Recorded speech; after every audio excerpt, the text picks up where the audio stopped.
SSC 2026 জিকের strategy. এবার কেউ জিজ্ঞাসা করবে না যে আলাদা করে সিজিএল এর স্ট্র্যাটেজি বলুন, আলাদা করে সিএইচএসএল এর স্ট্র্যাটেজি বলুন, আলাদা করে এমটিএস এর স্ট্র্যাটেজি বলুন। এটা আমি কিন্তু কোনো CGL, CHSL, MTS, CPO mention করিনি, লিখেছি এসএসসি। মানে এইটা দিয়েই আমাদের সমস্ত পরীক্ষার স্ট্র্যাটেজি হয়ে যাবে এবং এর আশেপাশেই পরীক্ষার প্যাটার্নও থাকবে। তারপরে এর সঙ্গে কি থাকবে, থার্ড গিভ অ্যাওয়ে আর result of second give away. এই ভিডিওটা আসার কথা ছিল রবিবারে, তো একটু সমস্যার মধ্যে দিয়ে যাচ্ছি, সবসময় একটু ব্যস্ত থাকি, তো হয়তো কমিটমেন্টটা মিট করতে পারছি না, যে ডেটে দেবো বলেছিলাম সেই ডেটে দিতে পারছি না, যেটা আমার দেওয়া উচিত। তবে একদিন লেটে দিয়ে দিচ্ছি, আশা করছি একদিন লেট তোমরা একটু অ্যাডজাস্ট করে নেবে। ফার্স্টে আমাদের আগে যেটা জানতে হবে সেটা হচ্ছে চ্যাপ্টার ওয়াইজ ওয়েটেজ। দেখো তার আগে যদি আমরা দেখি, ম্যাথ রিজনিং 2026 অনলাইন ফাউন্ডেশন শুরু হয়ে গেছে। 2026 আর 27 পরীক্ষা যারা দিতে চাও তারা অবশ্যই এখানে জয়েন করো। এর পুরোপুরি 2027 অবধি ভ্যালিডিটি থাকবে এবং সেই অবধি তোমাদের সাথে থেকে তোমাদেরকে প্রিপারেশন করানো হবে।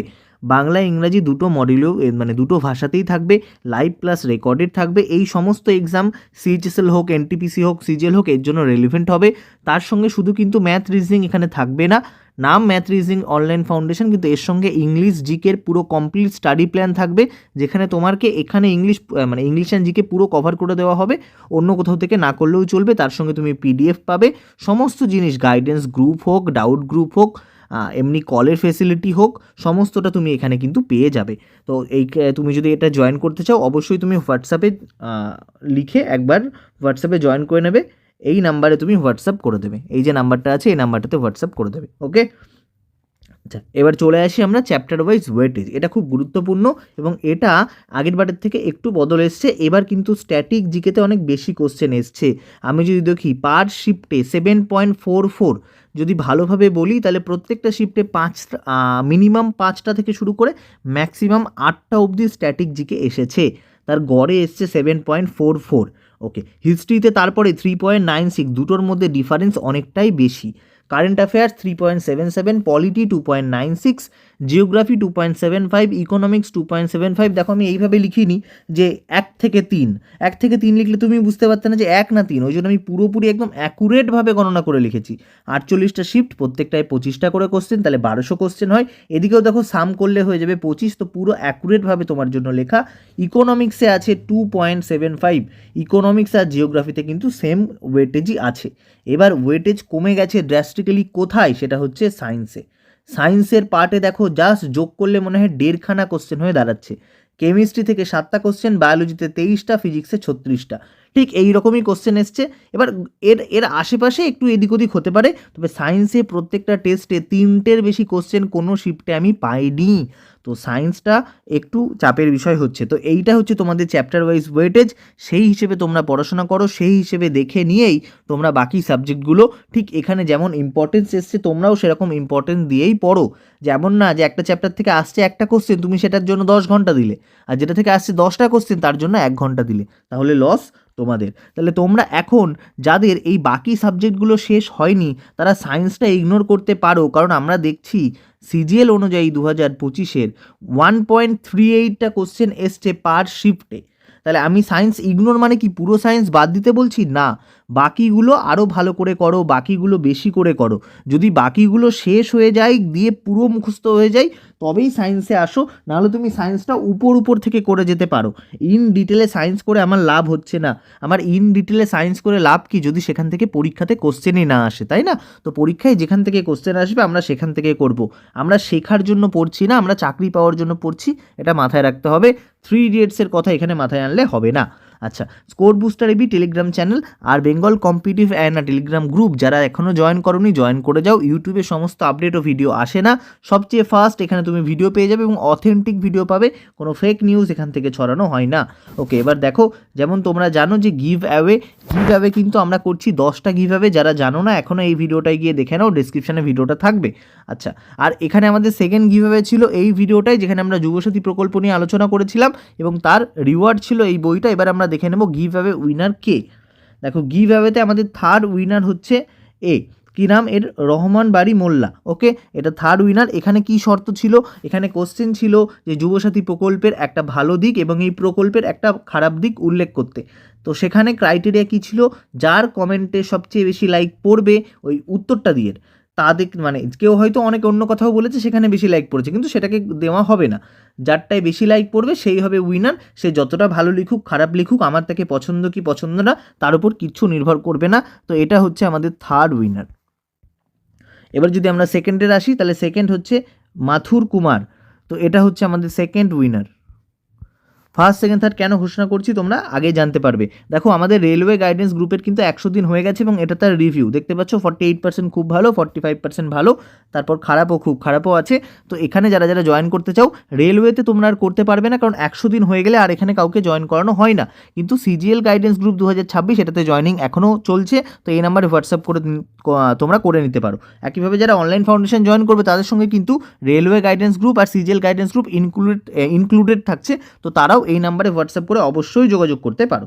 আচ্ছা, এবার চলে আসছি আমাদের উইনারের জন্য। আমাদের যে ফার্স্ট, তো তার নাম কি? তার নাম শুভ্রনীল দে, যার কমেন্টে এসছে 47টা লাইক। যে বলছে যুবসাথী প্রকল্পের ভালো দিক হচ্ছে বর্তমানে যে সমস্ত ছাত্রছাত্রী কম্পিটিটিভ পরীক্ষার জন্য প্রস্তুতি নিচ্ছে, মানে মেনলি বলছে তারা যে টাকা পয়সা আছে সেগুলো দিতে পারবে, মোবাইলের যে রিচার্জের দাম ঊর্ধ্বগামী সেটাও তারা করতে পারবে। আর খারাপ দিক হচ্ছে এর ফলে যেটা হবে, প্রলোভনে পড়ে অনেকে নেশাগ্রস্ত হবে, অনেকে কর্মবিমুখতা হবে। তো এ খুব সুন্দর একটা লিখেছে এবং এতে 47টা লাইকও পড়েছে। খুব বেশি আগে কমেন্ট করেনি, জাস্ট একদিন আগে করেছে, কিন্তু লাইক যেহেতু সবচেয়ে বেশি, তো আমাদের উইনার হচ্ছে এ। এবার অবশ্যই দেখতে হবে উইনার হয়ে গেলেই তো তুমি পেয়ে যাবে না। তুমি কি করে বইটা পেয়ে যাবে? যে বইটা এখানের প্রাইসে ছিল, তার জন্য তোমাকে এই নাম্বারে কন্ট্যাক্ট করতে হবে। কন্ট্যাক্ট করার পর আমি তোমাকে একটা কোড দেব। সেই কোডটা যাতে তুমি ভেরিফাই হয় না যে ওই কমেন্টটা যে করেছে তার অ্যাকাউন্টও যা, আমাকে যে SMS করছে তার অ্যাকাউন্টও তাই জন্য তাকে একটা কোড দেবো 4 অঙ্কের, যে কোডটা তাকে আবার এই কমেন্টের নিচে রিপ্লাই সেকশানে সেই কোডটা লিখতে হবে এবং লিখতে হবে নিজের আইডি দিয়ে, এই শুভ্রনীল দে আইডি দিয়ে। লেখার পরে যদি সে ভেরিফাই হয়ে যায় তাহলে তার কাছে বইটা চলে যাবে। তারপর সে তার নাম, অ্যাড্রেস সমস্তটা শেয়ার করবে এবং তার কাছে বইটা চলে যাওয়ার পরে যেমন রুল ছিল, তাকে একটা শর্ট ভিডিও দিতে হবে যেখানে সে বইটা নিয়ে থাকবে, সেই বইটার সঙ্গে তাকে একটা শর্ট ভিডিও দিতে হবে। এবার দেখো এইটা দেওয়া কিন্তু আজীবন টাইম না, এই ভিডিওটা তার এই জিনিসটা দেওয়া অবধি টাইম হচ্ছে 24 তারিখ অবধি। তাকে 24 তারিখ সকাল 10টা অবধি টাইম দেওয়া হবে। এর মধ্যে মানে 23 তারিখ পুরো পাচ্ছে এবং 24 তারিখ 10টা, এর মধ্যে যদি সে কন্ট্যাক্ট না করে তাহলে আমরা চলে যাব সেকেন্ডের কাছে। সেকেন্ড মানে যে 3জন হবে 3জনই অবশ্যই হোয়াটসঅ্যাপে একবার কন্ট্যাক্ট করে রেখে দেবে। তো যদি ফার্স্ট কন্ট্যাক্ট করে নেয় তাহলে আমি সেকেন্ডকে আর দেখবো না, কিন্তু যদি ফার্স্ট কন্ট্যাক্ট না করে তাহলে যে সেকেন্ড হয়েছিল খুব সম্ভবত মাথুর কুমার, তার টাইম হচ্ছে 26 তারিখ 10টা অবধি এবং যে থার্ড তার টাইম হচ্ছে 28 তারিখ 10টা অবধি। এই তারিখের মধ্যেও যদি কেউ কন্ট্যাক্ট না করে তাহলে বইটা কোনো অনলাইন বা অফলাইন স্টুডেন্টের কাউকে দিয়ে দেওয়া হবে। ওকে, গোটা জিনিসটা বুঝিয়ে দিলাম। এবার যদি চ্যাপ্টারগুলো কি করব, আগে আমরা দেখব আমাদের ইম্পর্টেন্ট চ্যাপ্টার কি। তুমি দেখতে পেলে যে হিস্ট্রি, জিওগ্রাফি এইগুলো আমাদের বেশি ইম্পর্টেন্ট, ইকোনমিক্সও তুমি সেইগুলো আগে করবে। একইভাবে স্ট্যাটিক জিকে বেশি ইম্পর্টেন্ট, সেগুলো তুমি আগে করবে। কোথা থেকে করবে? লুসেন্ট হোক, মনোহর পান্ডে হোক বা তৃতীয় কোনো বই তুমি সেখান থেকে করতে পারো। আমি তোমাকে এই দুটো বই সাজেস্ট করবো থিওরির জন্য। এবার তুমি করবে কভার পিওয়াইকিউর জন্য তুমি কিরণ নিতে পারো, পিনাকেল নিতে পারো। তবে পিনাকেলের এখন লেটেস্ট এডিশনটা বেরিয়েছে, কিরণটা একটু পুরনো আছে, কিরণের এখনও লেটেস্টটা বেরোয়নি। বেরিয়ে গেলে দুটো বই সেম একই থাকে, আলাদা কিছু হয় না। তো পিনাকেলের যে বইটা সেটাও এই ভিডিওতে থাকবে, সেটা এই গিভওয়েতে থাকবে, সেটাও তুমি একটু পরে দেখতে পাবে। এবার এই সেম জিনিসটা তুমি রিপিট করবে 3বার, মানে থিওরিটা 3বার রিভাইজ করবে, একইভাবে তোমার পিওয়াইকিউগুলো 3বার রিভাইজ করবে। তাহলে মোটামুটি তুমি জিকের জন্য প্রস্তুত হয়ে যেতে পারবে। এবং জিকেতে আমি বলবো আনরিয়েলিস্টিক তুমি মানে রাখবে না এক্সপেকটেশন। তুমি এক্সপেকটেশন সেইটাই রাখবে যেটা অ্যাচিভেবল। 50-এর মধ্যে এখন যা কোশ্চেন এসছে এবং MTSে যেমন কঠিন কোশ্চেন এসছে, তুমি 50% মার্কসকে ধরতে পারো, এটা অ্যাচিভেবল। মানে তুমি 25 থেকে 30 যদি মার্কস পেয়ে যাও, জানবে খুব ভালো নাম্বার। এটা তোমার ছোটোবেলার পরীক্ষা না যে 50-এর মধ্যে 50ই পাবে। সেটা আশা করতে গেলে অনেকেই 50-এর মধ্যে 40 পায়, 45 পায়, 48 পায়, তারা কিন্তু বাকি সাবজেক্টে কমা, এটাও তোমাকে দেখতে হবে। তাদের বেশিরভাগই অঙ্কে ফুল মার্কস পেয়ে যায় না। অঙ্কে ফুল মার্কস পাওয়া, রিজনিংয়ে ফুল মার্কস পাওয়া অনেকটা বেশি সহজ যতটা জিকেতে ফুল মার্কস পাওয়া। তার কারণ অঙ্ক রিজনিংয়ের একটা শেষ আছে, জিকের কোনো শেষ নেই। আজকে তুমি বাবর পড়লে, মুঘল আমরাজি তুমি বাবর পড়লে, বাবরের বাবার নাম পড়লে, কালকে তোমার বাবরের বাবার বাবার বাবার নাম দিয়ে দিল, তখন তুমি আর পারলে না পড়তে। তো এরকম ব্যাপার। আচ্ছা, এরপর তুমি চ্যাপ্টার ওয়াইজ মক দেবে, সেটা তুমি টেক্সট বুকে পেয়ে যাবে। টেক্সট বুকের অ্যাপের সাবস্ক্রিপশন লিঙ্ক কোথা থেকে নেবে, ডেসক্রিপশানে আছে, সেখান থেকে তুমি যদি নাও ডাইরেক্ট লিঙ্ক থেকে ডাউনলোড করে নিয়ে নেবে, তাহলে তুমি 12% ডিসকাউন্ট পেয়ে যাবে। এবার আসছি আমরা কারেন্ট অ্যাফেয়ার্সে। আমরা দেখে নিয়েছি প্রায় 3টে কোশ্চেন মনে হয় কারেন্ট অ্যাফেয়ার্সে ছিল, 3.77। এবার যেটা হয়েছে, নতুন প্যাটার্ন আসার পরে আমাদের কারেন্ট অ্যাফেয়ার্সের ট্রেন্ডে একটু বদল হয়েছে।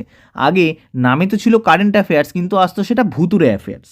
মানে কোন ভূতকাল থেকে দিত কোনো মানে তুমি পরীক্ষা দিচ্ছ 2025-এ আর কোশ্চেন দিত 2002 সালে, এরকম কোশ্চেন আসতো। তো এখন কারেন্ট অ্যাফেয়ার্স কিন্তু এসেছে ঠিকঠাক। কারেন্ট অ্যাফেয়ার্সের জন্য এখানে ডিউরেশনটা লিখতে ভুলে গেছি, তুমি যে প্রিভিয়াস 1 ইয়ার সেটা করবে। ধরো যে মাসে তোমার পরীক্ষা, মে মাসে পরীক্ষা, তাহলে মে ছেড়ে দাও, এপ্রিল ছেড়ে দাও, যে মাসে পরীক্ষা সেই মাসটা ছাড়ো, তার আগের মাসটা ছাড়ো, তার আগের 1 বছর কারেন্ট অ্যাফেয়ার্স করে যাও, এর মধ্যে থেকেই 78 থেকে 80% কোশ্চেন পাবে। হ্যাঁ, এবার একটা কোশ্চেন পাবেই যেটা একটু 2 বছর পুরনো, ওটা আমাদের অ্যাডজাস্ট করে নিতে হবে। তুমি যদি এই 1 বছর পুরোপুরি মুখস্থ করে ফেলতে পারো, তারপরে তুমি আরও 1 বছর করো, বেশি করতে তো ক্ষতি নেই, কিন্তু আমি তোমাদেরকে যেটা তোমার বেয়ার মিনিমাম দরকার সেটা আমি তোমাদেরকে বলে দিচ্ছি। আবার কারেন্ট অ্যাফেয়ার্সের সোর্স কি সবাই জিজ্ঞাসা করো, তার জন্য তুমি যদি ডেলি কারেন্ট অ্যাফেয়ার্স দেখো বাবা, তাহলে কিন্তু তুমি আর চাকরি পাবে না। মানে ইউটিউবে সবচেয়ে বেশি ভিডিও হচ্ছে ডেলি কারেন্ট অ্যাফেয়ার্সের, এবং ওটা দেখা মানে তোমার জীবন শেষ। তাই জন্য তুমি দেখবে মান্থলি কারেন্ট অ্যাফেয়ার্স এর কম্পাইলেশনের জন্য ইউটিউবে প্রচুর ভিডিও আছে। তার জন্য তুমি যদি আমার কাছে সাজেশন চাও পার্সোনাল, তাহলে আমি তোমাকে এই দুটো চ্যানেলের নাম বলতে পারি, সেখান থেকে তুমি দেখে নেবে। ওকে, পিডিএফ পেয়ে যাবে, আরবিতে পাবে, ইন্দোলোগাসে পাবে, সেখান থেকেও মান্থলি কারেন্ট অ্যাফেয়ার্সের পিডিএফ পাওয়া যায় এবং ফ্রিতে পাওয়া যায়। বুক তুমি স্পিডি পেয়ে যাবে, স্পিডি এখন পশ্চিমবঙ্গ প্রচুর লেভেলে অ্যাভেলেবেল, নিজের জায়গায় না অ্যাভেলেবেল হলে তুমি অনলাইনে নিয়ে নিতে পারো, এইখানেও ভিডিও ডেসক্রিপশানে তার লিঙ্কও দেওয়া থাকবে। আমাদের কারেন্ট অ্যাফেয়ার্স মিটে গেল। ওকে, এবার আমরা চলে আসি একটুখানি থার্ড গিভঅ্যাওয়েতে, তারপর আমরা দেখব স্ট্যাটিক জিকের ক্ষেত্রে সবথেকে ইম্পর্টেন্ট পার্ট কোনগুলো। দেখো, থার্ড গিভঅ্যাওয়েতে আমাদের থাকছে জিকের ভিডিও, তাই জেনারেল স্টাডিজ 8 এডিশন পিনাকেলের একদম গরম গরম বই থাকছে। তো এই বইটা পুরোপুরি কিনে তোমাদেরকে দেওয়া হবে, কোনো পেড প্রমোশন না, কিচ্ছু না। ওকে, তো এই বইটাই আমি দেখে নিচ্ছি তাহলে আমাদের এইটার কোশ্চেন কি থাকছে। কোশ্চেন থাকছে এসএসসি জিকে পড়া শুরু করলে কি ক্রমে পড়া উচিত। মানে তুমি বলছো যে আগে কোন সাবজেক্টটা পড়ে তারপরে কোন সাবজেক্টটা পড়া উচিত, কি ক্রম আছে সেটা তোমাকে বলতে হবে। দুটো কোশ্চেন থাকছে। 2 নম্বর কোশ্চেন হচ্ছে প্রতিটা চ্যাপ্টার পড়ার ক্ষেত্রে কি স্ট্র্যাটেজি নেওয়া উচিত। মানে আগে কীভাবে, মানে তুমি ধরো ইতিহাসটাই পড়লে, ইতিহাসটা আগে কী পড়বো তারপর কী পড়বো, মানে ইতিহাসটা যদি আমি পড়া শুরু করি, প্রথমে থিওরি ওয়াইজ পড়বো, কীভাবে দাগ দেবো, তারপরে কীভাবে প্রিভিয়াস ইয়ার পড়বো, সলভ করবো, কীভাবে রিভাইজ করবো, তো সেটা তোমাকে এখানে উত্তর দিতে হবে। আমি তোমাদের বলেছি 10টা ভিডিও হবে, 5টা তোমাদের পছন্দ, 5টা আমার পছন্দ, তাহলে এইখানে রুলসে কোনো লিমিট থাকছে না। কিন্তু বেস্ট অ্যান্সার এখানে আর তোমাদের ওপর দেওয়া হবে না, সবচেয়ে বেশি লাইক নাইবার হবে যেটার আমার সবচেয়ে বেশি পছন্দ হয়েছে সেটা। আর সে কিন্তু উইনার হতে পারবে না প্রথম আর দ্বিতীয় গিভঅ্যাওয়ের। প্রথম গিভঅ্যাওয়ের উইনারও ঘোষণা হয়ে গেছে, দ্বিতীয় হয়ে গেল। এই উইনার যারা থাকবে তারা কিন্তু এইটার উইনার হতে পারবে না। এবার দেখো, যে সেকেন্ড থার্ড আছে সে কি পারবে না? অবশ্যই সেও পারবে। মানে যে পেয়ে যাবে আলটিমেটলি, যদি ফার্স্ট কন্ট্যাক্ট না করে তাহলে তো দ্বিতীয়জন পাবে, তাহলে দ্বিতীয়জন উইনার হয়ে গেল, তাহলে সেক্ষেত্রে আমার ফার্স্ট আর থার্ড আবার কমেন্ট করতে পারে, এরকম থাকবে ব্যাপারটা। মানে যে আলটিমেটলি বইটা পাবে সে কিন্তু এর উইনার হতে পারবে না। আর এই বইটা পাওয়ার পর তাকে কিন্তু তার একটা ভিডিও বইটা হাতে নিয়ে অবশ্যই পাঠাতে হবে। তো এই ভিডিওর সঙ্গে যারা কমফোর্টেবল না তারা এখানে পার্টিসিপেট করবে না, কারণ যেহেতু 10টা ডিফারেন্ট উইনার হবে এবং তাদেরকে আমি একটা ভিডিও কম্পাইল করে দেবো, তার জন্য ভিডিওটা জরুরি। তো যারা এখানে কমফোর্টেবল না তারা মানে এখানে অংশগ্রহণ করবে না। আর আমার মনে হয় না যে এখনকার দিনে কেউ ছবি বা ভিডিওর সঙ্গে কমফোর্টেবল না এমন লোক মানে খুবই কম আছে। তার কারণ এখন পুরোটাই সব জায়গায় নিজেকে ছড়িয়ে দেওয়া, সোশ্যাল মিডিয়া প্রত্যেকের অ্যাভেলেবেল আছে, তো তাদের এখানে মানে আনকমফোর্টেবল হওয়ার কোনো বিষয় আসার কথা না। বোঝা গেল? এবার আমরা চলে আসি যে স্ট্যাটিক জিকে তো দেখলাম 7.84, কিন্তু পড়বো কি? দেখো, স্ট্যাটিক জিকেতে এবার প্রচণ্ড খুঁটিয়ে কোশ্চেন করা হয়েছে, এবং সত্যি বলতে যে কোশ্চেনগুলো মানে পড়া যায় না এমন কোশ্চেন করা হয়েছে। আগে শুধুমাত্র তোমরা পড়তে ক্রিকেটের টার্মসগুলো পড়তে, কেউ আরেকটু কঠিনভাবে পড়লে পড়তো উইকেটের মাপ কত, বলের মাপ কত, পিচের মাপ কত, হয়ে যেত। এখন আরও জিনিসপত্র জিজ্ঞাসা করা হচ্ছে, এখন ডিটেলে গিয়ে জিজ্ঞাসা করা হচ্ছে। কেমন কোশ্চেন জিজ্ঞাসা করা হচ্ছে? হেলমেটে লাগলে কত রান হয়, এরকম জিজ্ঞাসা করা হচ্ছে, যেটা হয়তো যে খেলা দেখে না তার পক্ষে জানাটা একটু মুশকিল। 1টা থেকে 2টো কোশ্চেন এসে স্পোর্টস রুলে, আমি হেলমেটে লাগলে কত রান হয় এটা তো তোমাকে জিজ্ঞাসা করলাম, এটা যে ছেলেরা বা মেয়েরা মানে দেখো ক্রিকেট তারা বলে দেবে, কিন্তু কোশ্চেন আসছে কোয়াইট হার্ড, জুডো বেল্টের ক্লাসিফিকেশান রুল এসছে, বলো তুমি এটা পারবে না। যে এটা জানে না সে তো বলতেই পারবে না কী হবে। চেজের কিন্তু মানে আগে শুধু আসতো আমাদের কাছে টার্মিনোলজি, যে এই টার্মিনোলজিটা কিসের সঙ্গে জড়িত, এবার তা আসেনি, এবার এসছে এইটার মানে কি লেখো, সেখানে অসুবিধা হবে। লং জাম্প থেকে কোশ্চেন এসছে তার রুলস নিয়ে, এই রুলসগুলো প্রত্যেকটা শিফটে এসছে, মানে এবার তারাই পারবে যারা ওই খেলাটার সঙ্গে প্রত্যক্ষভাবে জড়িত। শুধু নামগুলো মুখস্থ করে গেলে হবে না। মানে কালকে তোমাকে কোশ্চেন দিয়ে দিল যে অফ স্পিন মানে কোন দিকে পড়ে কোন দিকে যায়, গুগলি মানে কোন আঙুলটা উপরে রাখতে হবে, এই রকম কোশ্চেন এসছে। তো এটা যারা খেলবে তারাই পারবে। ক্রিকেট দিয়ে বোঝালাম, তার কারণ ক্রিকেট সম্পর্কে আমার অল্প বিস্তর জ্ঞান আছে, বাকি এই সব খেলা নিয়ে কোনো জ্ঞান নেই। চেস নিয়ে তাও অল্প আছে। জুডো বেল্টে কোনো জ্ঞান নেই। লং জাম্পে ওই স্পোর্টসের সময় ভলেন্টিয়ার ছিলাম, ওই জানি কোথায় দাগ দেওয়া যায় না, কটা হয় এই অবধি জানে। কিন্তু কোশ্চেন এসছে এর থেকে কঠিন, যা পরীক্ষায় তোমার ওই খেলাটা সম্পর্কে প্রত্যক্ষ জ্ঞান যদি না থাকে তাহলে করা সত্যিই মুশকিল। ওকে, এবার একটা দুটো ম্যান্ডেটরি কোশ্চেন এসছে কী থেকে? ফেস্টিভ্যাল থেকে। না ওই কোশ্চেন না বিহু কোন রাজ্যে হয়, কোশ্চেন অন্য, যে বিহুর 2 নম্বর দিন ওরা কি খায়, এরকম কোশ্চেন এসছে। ওদের মিনিং এসছে স্টেট, রিচুয়াল, সেলিব্রেট করে কোন ট্রাইব, কতগুলো দিন আছে, কোন ইনস্ট্রুমেন্ট বাজানো হয়, এই রকম কোশ্চেন এসছে। মানে কোশ্চেন কিন্তু একটু হার্ড আসছে। দুটো কোশ্চেন এসছে স্পেস টেকনোলজি থেকে। এই স্পেস টেকনোলজি আমি আগেরবারও তোমাদের বলেছিলাম, সিজিএলের আগে পুরোপুরি একটা লিস্ট দিয়েছিলাম টেলিগ্রামে, তাই যারা জয়েন করনি অবশ্যই জয়েন করো। সেখানে পুরো বলে দিয়েছিলাম যে স্পেস টেকনোলজি থেকে এইগুলো পড়ো, এগুলো আসতে পারে এবং এসেছে। দুটো কোশ্চেন এসছে বুকস অ্যান্ড অথার্স থেকে। এবার বাবা ওই রকম কোশ্চেন আসেনি যে হোয়াইট টাইগার কার লেখা, এসছে ওই বইটাতে কি লেখা আছে। মানে কোশ্চেন এসছে যে আমাদের কাকাবাবু সন্তু, যেটা আমরা তো পেয়ে যাবো সুনীল গঙ্গোপাধ্যায়, কিন্তু ওখানে এসছে কাকাবাবু সন্তু কী নিয়ে গল্প। তাই কেউ যদি যে জানে না বাঙালির বাইরে, সে হয়তো লিখে দিল কাকাবাবু সন্তু, মানে কাকা আর ভাইপোর ইমোশনের গল্প, রিলেশনের গল্প, তাহলে কিন্তু হবে না। তো এই রকম কোশ্চেন দিয়ে জিজ্ঞাসা করেছে এই বইটাতে কি লেখা আছে, এই বইটার বিষয়বস্তু কি। মানে আগে তোমরা শুধু পড়তে বুকস অ্যান্ড অথার, এবার পড়তে হয় বুকস, অথার, তার বিষয়বস্তু। বিষয়বস্তু পড়ে যাবে, তারপর জিজ্ঞাসা করবে এটা কোন সালে পাবলিশ হয়েছে। তো এগুলো করা একটু মুশকিল। তারপরে একটা কোশ্চেন এসছে ইন্ডিয়ার performance in different Olympics through out years, এটা স্টেটমেন্ট বেস, এরকম কোশ্চেন এসেছে। আর 0 থেকে 1 কোশ্চেন এসছে স্কিম আর তাদের ডিটেলস নিয়ে। তাহলে এই হচ্ছে তোমাদের পুরোপুরি স্ট্যাটিক জিকের টপিক। এইভাবে ভেঙে তোমাদেরকে কেউ বলবে না, তুমি কোনো ভিডিও পাবে না, একমাত্র এখানেই পাবে। এবং এটা শেষে রাখা এই কারণেই যে যারা আগে 2 মিনিট দেখে চলে গেছো তারা এটা ডিজার্ভ করো না, তারাই এটা ডিজার্ভ করে। যারা এই প্রায় 20 মিনিট মনে হয় ভিডিওটা হয়ে আসলো, যারা এই পুরোটা দেখেছে তারাই যেন এটা ডিজার্ভ করে, তাদের কাছেই এই পুরো ভেঙে অ্যানালিসিসটা যেন পৌঁছায়। যারা শুরুতে দেখে চলে যায় তাদের কাছে যেন এটা না পৌঁছায়, কারণ তুমি ডেডিকেশন দিলে তবেই তুমি ঠিক জিনিসটা পাবে। তাহলে এই জিনিস তুমি যেহেতু জেনে গেলে, এবার এগুলো খুব ভালো করে পড়ে যাও, কারণ আমাদের যে নতুন ভেন্ডার তার ফার্স্ট কোশ্চেন এটা ছিল, তাহলে তার আগামীও কিন্তু এটা আসার চান্সই বেশি।